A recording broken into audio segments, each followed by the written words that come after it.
My name is Clare Van Durme, and I founded CANN, Community Answers Needs Network.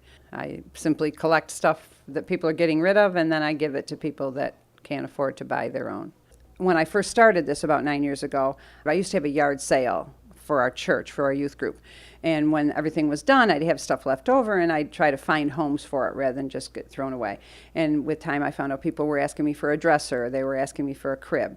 So I decided that if there were things out there that people might have, I tried to fill those needs. And I kept getting this nudging from God. What's really important is that God kept telling me that I could do this out of my garage. So I decided to try it for 6 months, and if I got calls, if people had a need, then I would know I was doing what God wanted. Well, in 6 months, I was inundated with calls.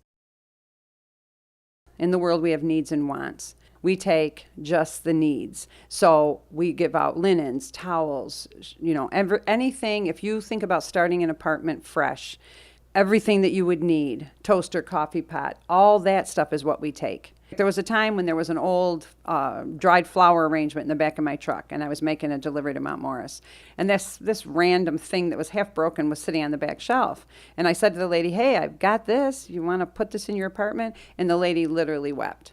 She was so touched that I gave her something that wasn't a need. I try to keep some stuff that isn't what you expect. And so when you open up your box of utensils, you might get something pretty. You might get something that you didn't expect.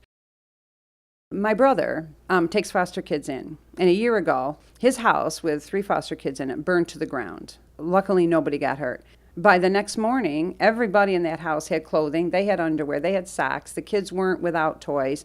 They had basic needs met before they even had a chance to process what they'd lost. And that told me in volumes that I was doing exactly what God wanted, because who would have ever thought I would actually be serving my own family?